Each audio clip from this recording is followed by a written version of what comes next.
Now, prepare your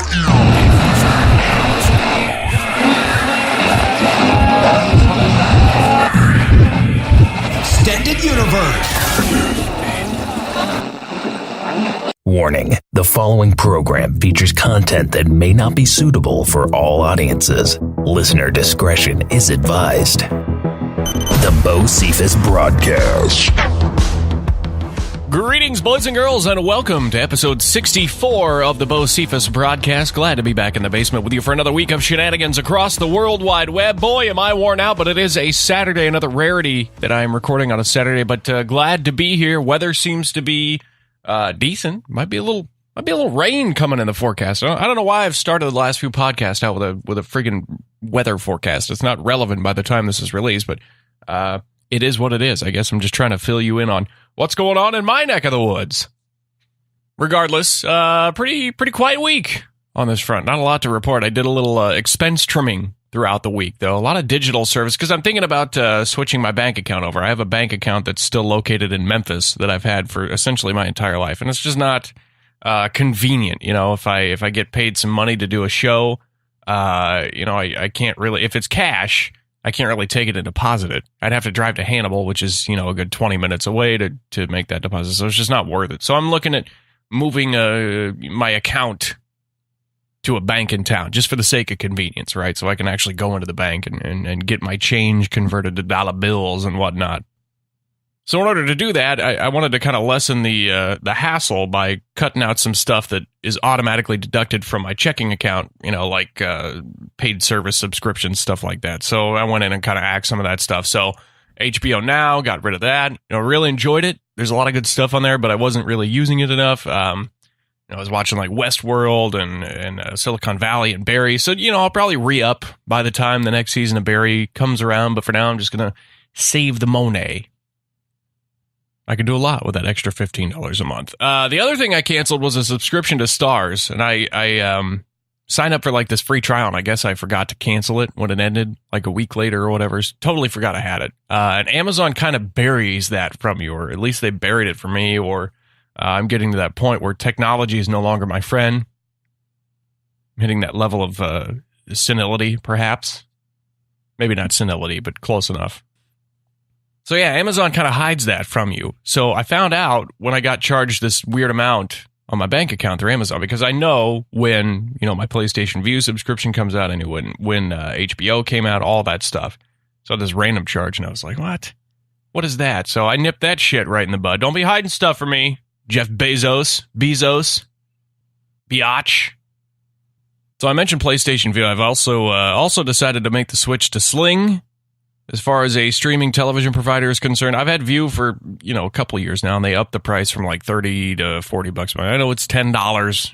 I know it's $10, but I'm going to cut money where I can cut money, man. So they did that earlier this year. They upped the price, and Sling is actually cheaper, and I think we'll get about the same amount, maybe a few extra channels. So that seems like the right route to go at the moment. I may even axe the whole live TV thing indefinitely. I don't watch a lot over the summer anyway, and we typically watch, the local channels because we watch the news, we watch Wheel of Fortune, and then we figure out what to watch later. The only thing I would miss is wrestling, but, with the internet, it's not that hard to find Monday Night Raw, I'm sure.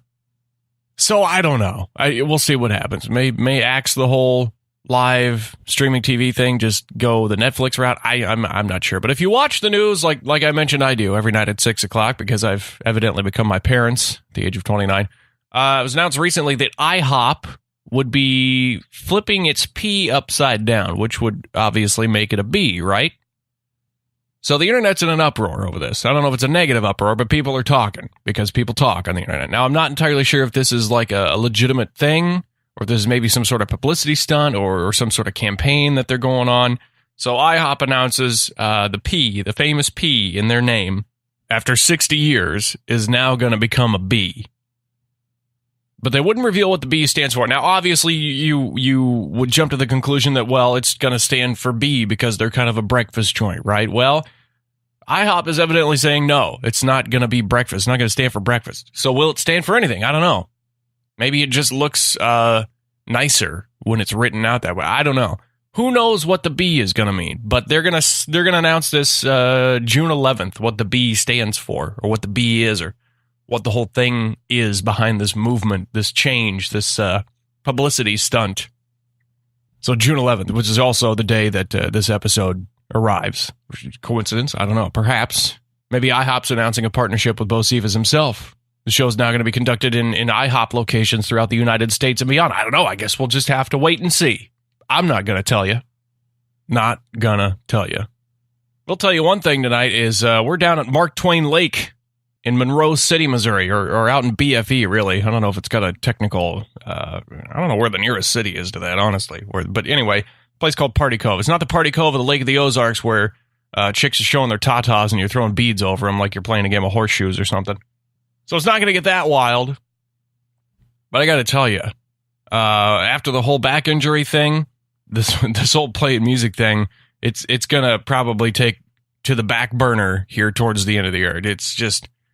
Ooh, it's rough. We did 2 shows last week, and I actually came home and took a leftover painkiller. I think I mentioned this last week, but man, it knocked me on my ass. And I don't know if it's because I had been weaned off and because when I was taking them after the accident, I was used to it because they were pumping all kinds of painkillers and sedatives and stuff like that into me to help ease the pain or whatever.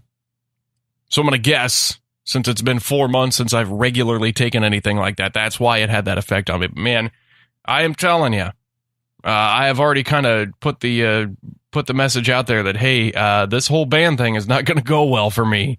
So we'll see. We'll see what happens. But it might be time for me to at least hang up the band boots at the end of the year. The acoustic stuff is okay because I can sit down while I'm doing it.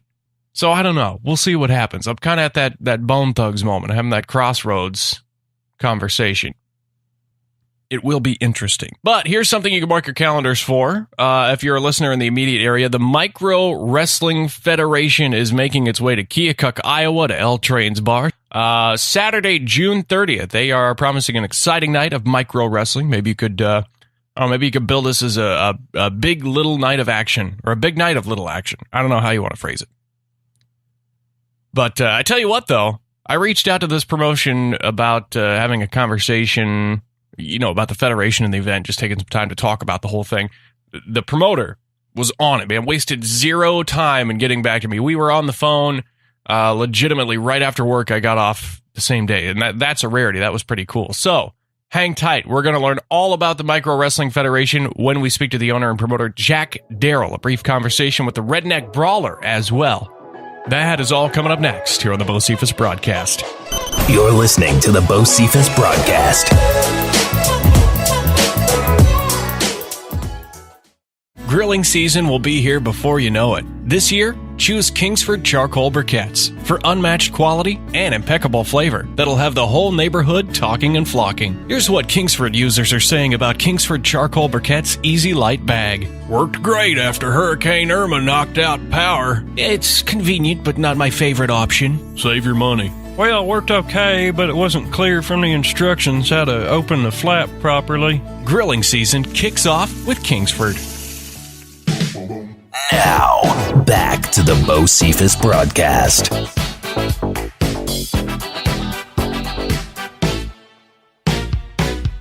Jack Darrell of the Micro Wrestling Federation joins us now. The promotion is headed to our neck of the woods for a show in Keokuk, Iowa at L Train's Bar. Saturday, June 30th is when that's going down. Whole night of excitement. You guys have got a busy summer. You're going to be in Chattanooga here in a few days, right? Yeah, we're in Pigeon Forge, Tennessee right now.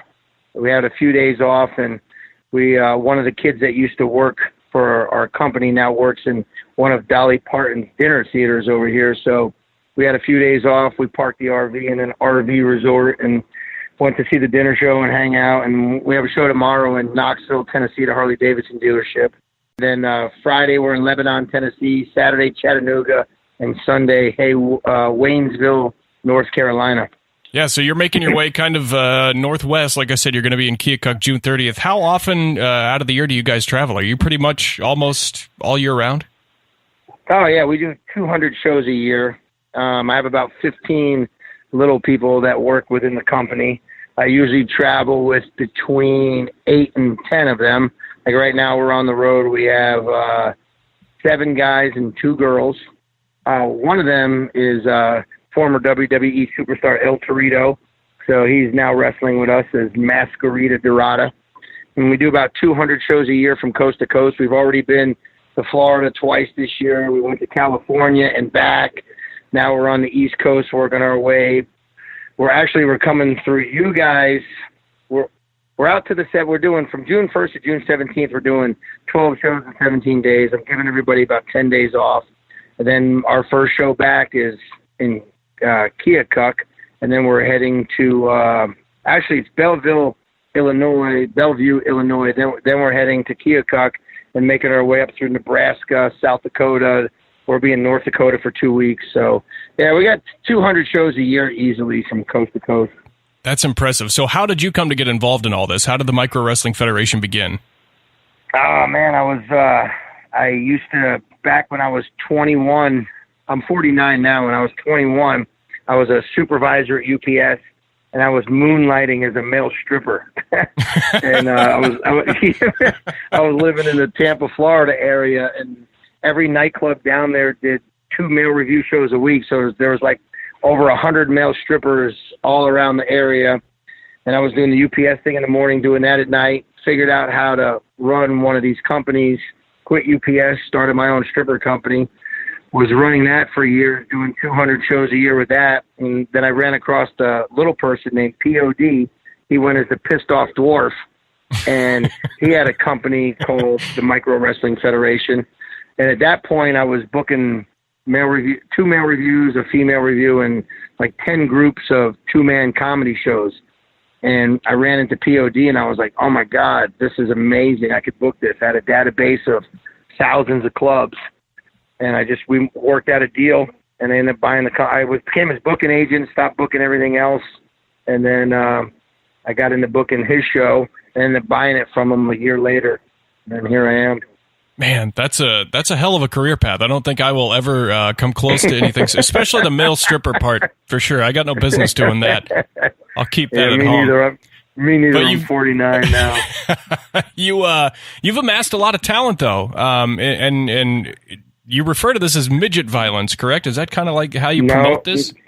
No, micro violence. Micro violence. You know, like I bought the show from a little person, and to be honest with you, I'd never even seen a midget wrestling show before, and he taught me how to promote it, how to sell it, and he used the term. This is back in 2008, and he used the term freely, the midget term. Well, me over the last 2 years. The world has become more politically correct.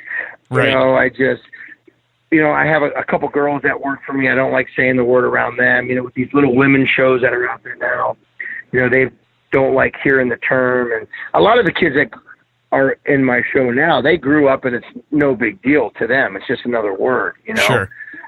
So, but me, I didn't want to pigeonhole myself and not be able to get some big bookings because of that term. Yeah, absolutely. And our slogan was "I support midget violence."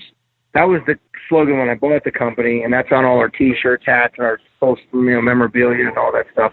But I've since changed it over the last 8 months to "I support micro violence" to take away that midget term. I don't want to piss anybody off anymore. Yeah, and that makes sense. That's why I wanted to ask that. I didn't know if do you run into a lot of people where they get offended by the PC nature of it if they use that? I mean, that's kind of seems like a testy water, no? No, yeah, it is, man. I just booked a fairgrounds in Port Charlotte, Florida, and the people that run the fairgrounds sent me an email that they received from somebody saying that my show is a hate crime. And it's discriminative. And, to me, I asked the guy, I go, how is this a hate crime? How is it discriminative? I go, when Vern Troyer plays Mini-Me and they're poking fun at him and he's in a knapsack on Mike Myers' back, why would somebody deem that my show is a hate crime or discriminative and not them poking fun at Vern Troyer?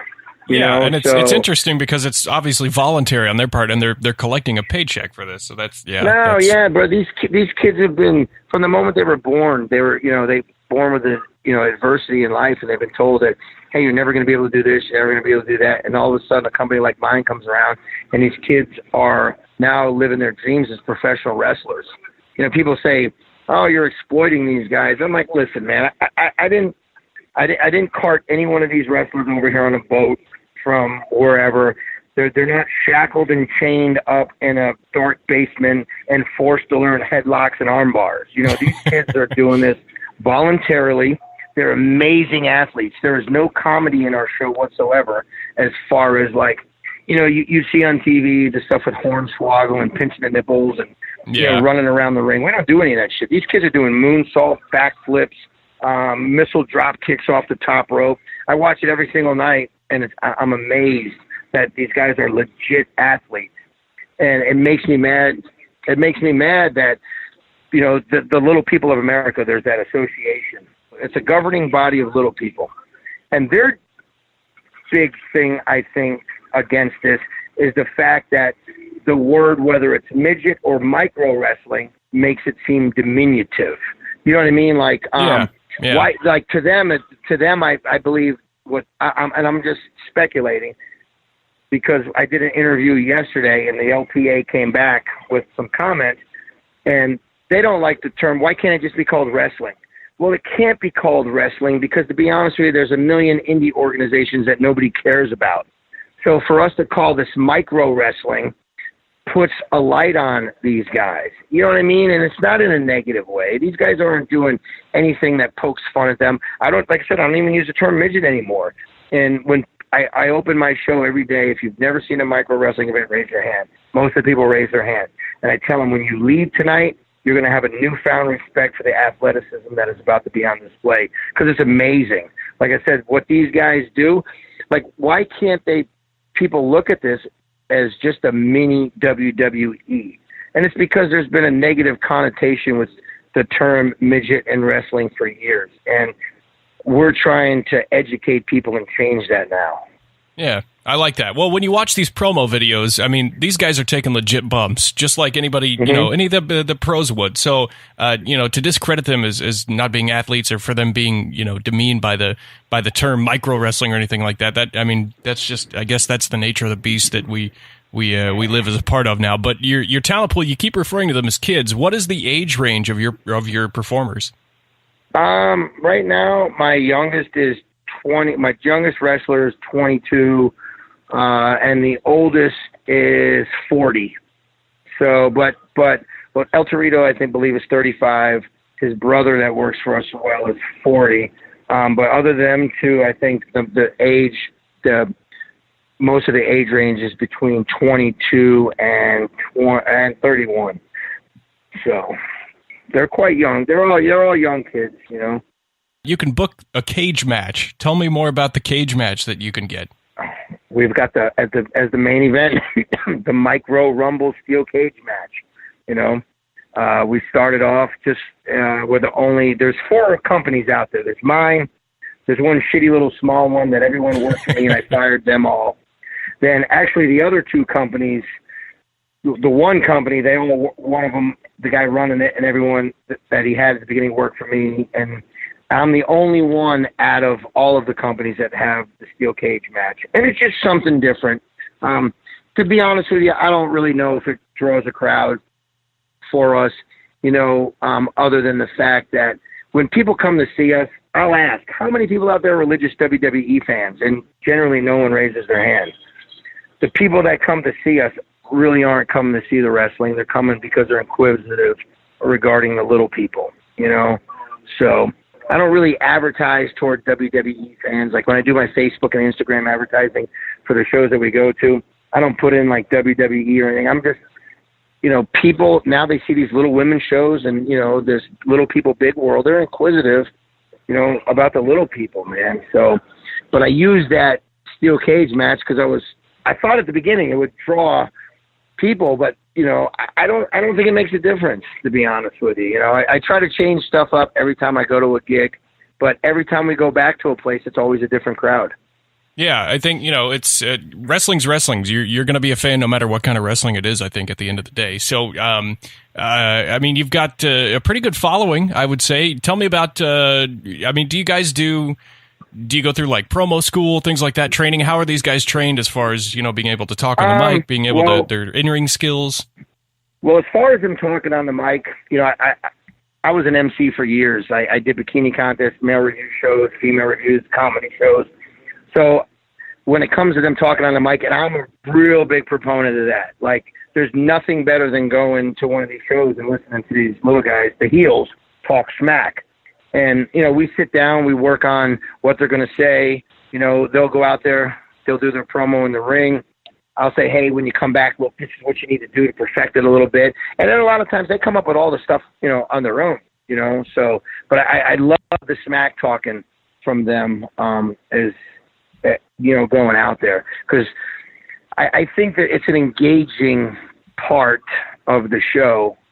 People are, like I said, people are inquisitive. They come in there, they see the guys, and all of a sudden they get to hear the heels talk smack, and they get a huge pop off of that.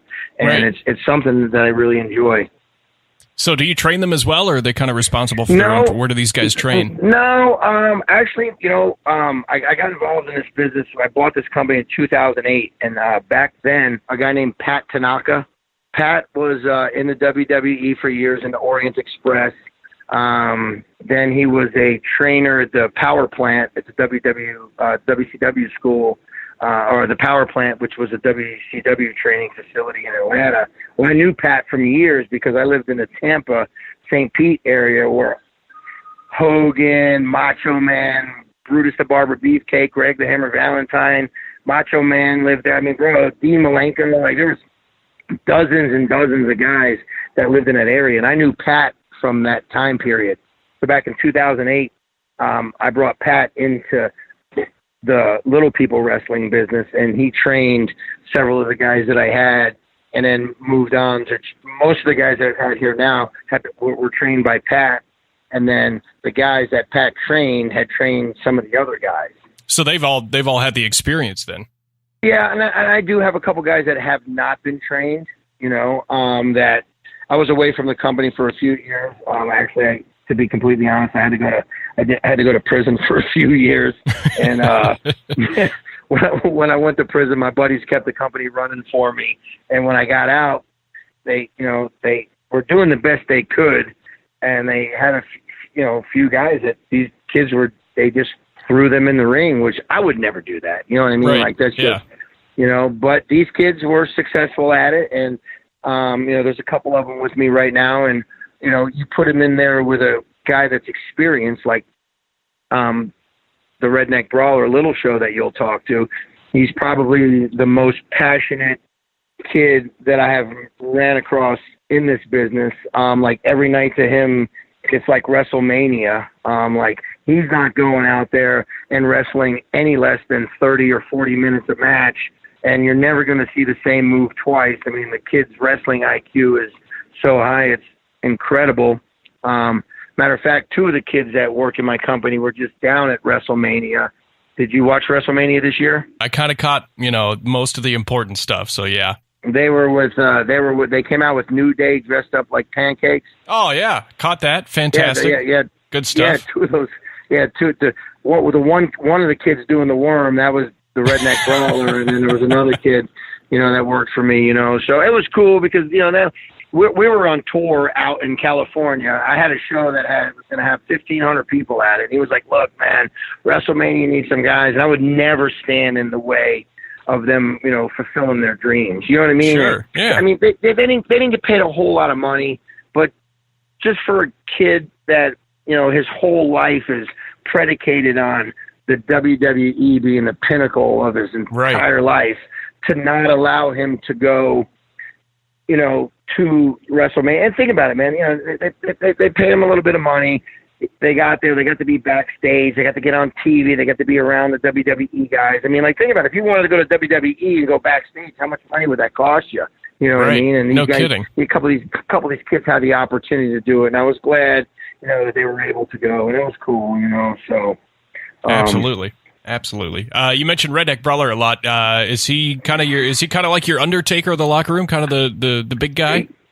No, yeah, he's like the go-to guy, man. This is the way I handle it.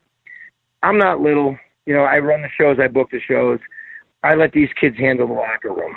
You know what I mean? So when it comes time for our, we do different shows every single night, right? So we don't really need different storylines every night. So we have like one storyline where our general show will do 3 single matches. Usually the first match is like a 2-on-1, 2 of the smaller guys versus the Redneck Brawler. And then our second match is usually a micro luchador match with El Torito and then another micro luchador. Then our third match is a championship match. Well, our storyline will come through where the heels will come out and cheat for the champion to keep the belt, who's a heel, and then we morph that into the micro Royal Rumble. And I let these kids handle all that stuff in the back, man. You know what I mean? Like, yeah. And then if I see something that I don't like, then I tell them and they change it. You know what I mean? We don't ever have an argument. We don't ever have an issue. There's none of these kids in here that have egos as far as the point where they have to have the belt or they got to be the champion. We kind of play it off the crowd. We got one of the guys dresses up like Mario from Nintendo. Yes. Yeah. You've seen him, and he's every single night, thousands of people, Mario, and he could give 2 shits about winning anything. You know what I mean? Like, right. You know what I mean? It's not. You know what I mean? I got a great group of kids. My life is so easy right now. Where, L Train Larry has had these guys before, and he's had them when I went to prison. So like I said, my buddies kept the show running, and they didn't really know what they were doing. You know what I mean? So all I know is what I have now and what I'm about to bring him is not on the same. Like the wrestling, when I got out of prison, my friends, what they had running, they were just traveling with 5 guys. One was a referee and 4 wrestlers.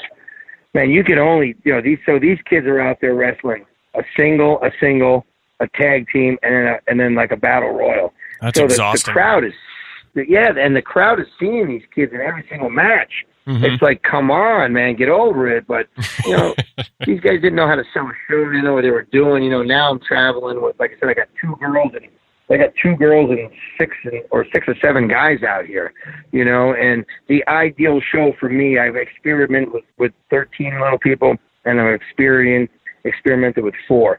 The ideal show is you need 6 guy wrestlers. The little blonde, she's our referee. She's adorable, man. Her as a referee, it's just phenomenal. And then, like I said, the ideal show is 3 single matches, and then the micro Royal Rumble at the end. And I went through for the last 2 years trying to figure out what, people's attention spans 2 hours long. Any more than that, you don't need it anymore. I brought 13 little people to a show before. We were doing 6 matches, and the attention span just wasn't there. It was just a waste of money to have them all. So like I said, the ideal right now is 6 wrestlers, so. Tell me a bit about how you got involved with El Torito, how he joined ranks with you guys. I just, I knew who he was. I saw him out there. I watched him wrestle, and I was just interested in getting some of the luchadors with us. Hit him up on Facebook. Actually, no, you know what? Actually, his brother, he has an older brother that has a twin, and he's the younger one out of them. And he started working for me first. He was just doing like independent shows in California, and I kind of hooked up with him. He came out on the road with me, and he was a phenomenal kid, just great attitude, fun to be around. And I'm like, I want your brother, Sure. My brother, and my brother's expensive. You know what I mean? So, with the WWE accolades and whatever, he worked with the Lucha Underground. I said, I don't care, man. To me, it was an investment, and he's a phenomenal kid, man. You don't know how some of these WWE guys who've had contracts are going to act, Right. He came in. He didn't have a swollen head. He don't care about the belt. He don't care about anything. He's just a nice guy. He doesn't drink. He doesn't party, man. He comes out with an incredible costume. I mean, he's a great kid, And for me, that was an investment for me in the future, with my wrestlers who, look up to the guy, and he's not douchey, man. He's just a great, he's a great guy, man. So he's been working with me since, he came out with me April 5th. He's been working with me the whole month of April, the whole month of May, and he's with me now, man. Like, he's on our team, man, Right on. So, good stuff. Yeah. All right. Well, if you don't mind, we'll talk to the Redneck Brawler now, kind of pick his brain for a little bit. Yeah, here we go. This is Lil Show, the Redneck Brawler. What's going on, man? What's going on? I'm just hanging out. Sounds like you're doing the same, right, down in Tennessee? Oh, yeah.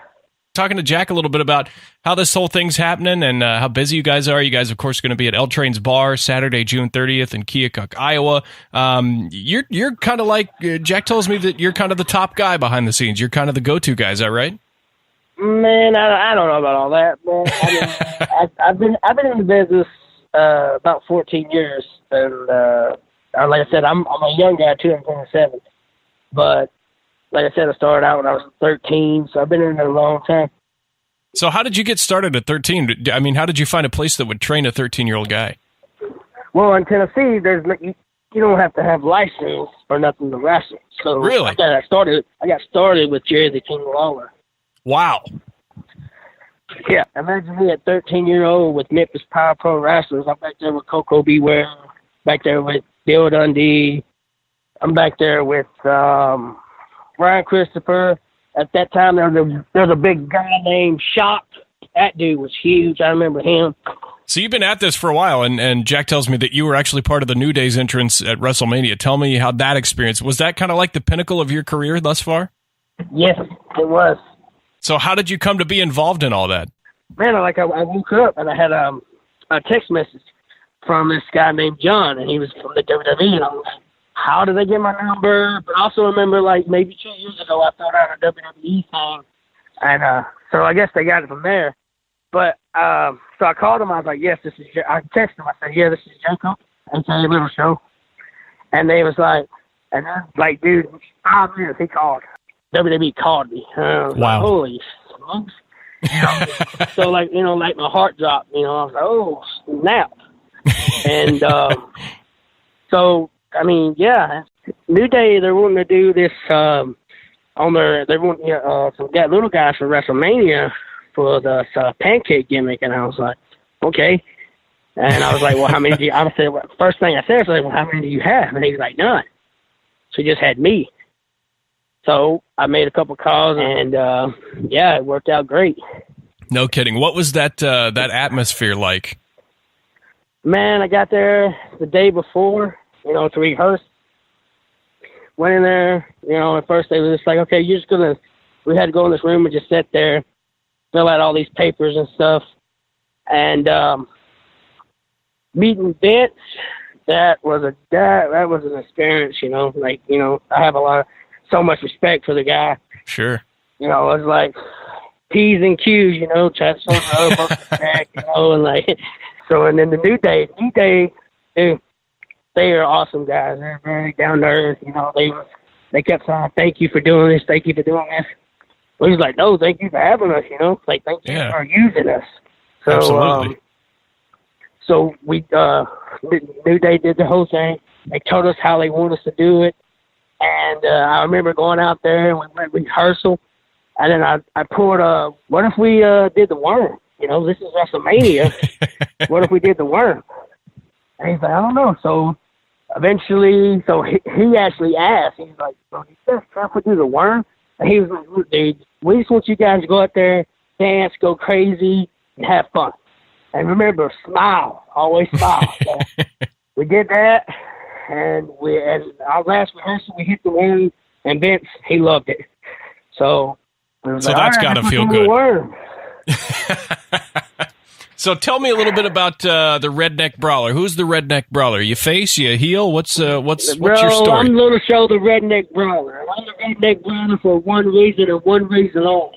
Because it doesn't matter if you're short, fat, tall, or a 400-pound guy. If you come in that room for me, you're going to get your ass whooped. I don't know if I can say ass or not, but hey, you say whatever you want, man. This is your show right now. All right. And I'm Lil Show, And I'm not like the Big Show. I'm Little Show because when I step in that ring, I'm going to steal the show. That's right. Hell yeah. All right. Well, thank you so much for your time, man. I appreciate it. And good luck in Keokuk. Tear the house down, why don't you? Oh, yeah, brother. Thank you. Micro Wrestling Federation returning to L Trains June 30th in Keokuk. All ages event, limited number of VIP tables available. $150 for the VIP tickets. General admission tickets only $10. If you've never been to one of these shows before, doors open at 8 o'clock. You can't miss it. All going down June 30th. It's a Saturday at L Trains in Keokuk. Jack Darrell, thank you so much for your time today, man. Where can we find you on the web if we want to keep up with the MWF? Check us out at microwrestling.com. You can find all our social media icons at the bottom of the homepage.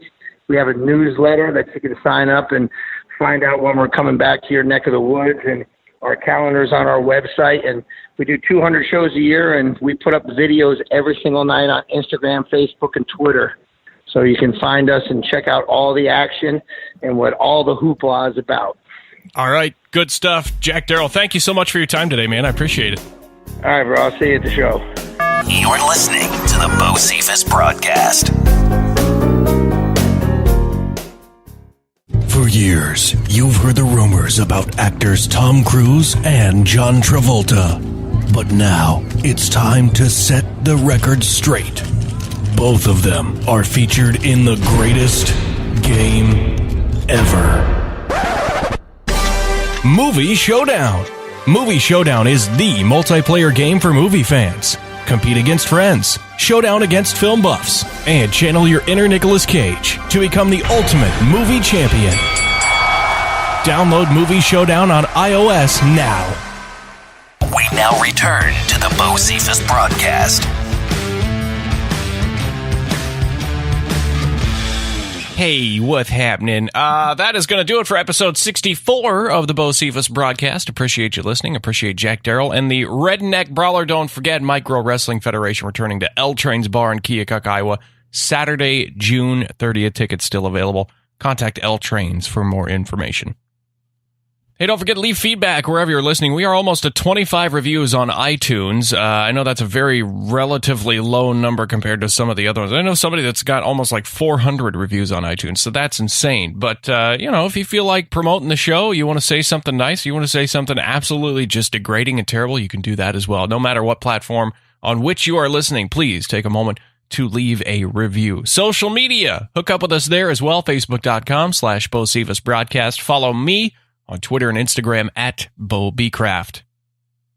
And of course, we're available 24/7 via email if you've got questions, comments, concerns. Maybe you got a product you want to promote on the show. I don't know. Maybe you're an entrepreneur or something. Hate mail as well. We also take that there. BeaucephusBroadcast@gmail.com. You can also do the same at the hotline. That's 872-222-8610. The Beaucephus Broadcast hotline. Again, 872-222-8610.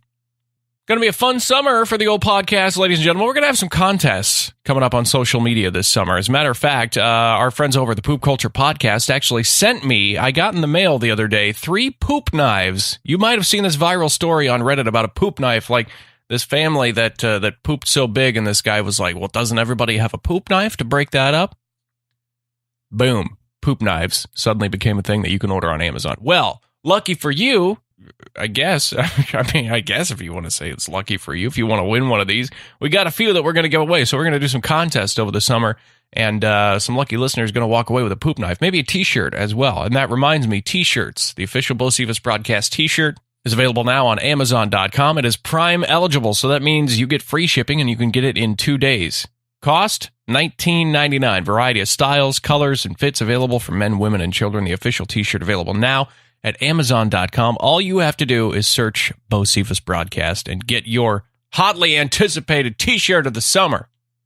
All I've seen so far are people that have gotten the black one with the white text. So if you get one that's not black with the white text, please, by all means, send me a picture. I want to see how good these look, all right? Oh, that also reminds me, June 23rd is evidently official podcast t-shirt day, so you might want to get those now, or at least get them 2 days before the 23rd, so you've got time to, if you want to wash it or iron out the wrinkles from the shipping wrinkles. Either way, June 23rd. If you got a Beaucephus Broadcast t-shirt, put it on, take a picture, send it to me, all right? We're going to plug you on the social media. Other than that, like I said, I think it's going to be a very exciting summer. I've got a couple of guests that I've almost kind of sealed the deal on. We're right there. I don't want to jinx it, but I'm very excited about it. These are going to be like pivotal moments for me as far as a podcaster goes if these goes through. So keep your ears peeled. Send your thoughts, prayers, bless up, my hashtag warriors, whatever it is you do to send good juju someone's way. Do that for me if you would, please. Next week, we're going to shed some light on naming trends. You've seen me complain about how kids no longer have straightforward names or their, common names spelled in ridiculous fashions. Well, I brought in an expert to help me kind of get to the bottom of this, Laura Wattenberg. She's an author. She's a name expert who has appeared in Huffington Post, New York Times, Today Show. She's written a book as well. All kinds of, she is an expert in every form. She's going to break down the whole thing as far as all these crazy baby names is concerned next week when we return for episode 65 of the Beaucephus Broadcast. Have a great week, everybody. We'll catch you then. You've been listening to the Beaucephus Broadcast. What you just heard was a podcast.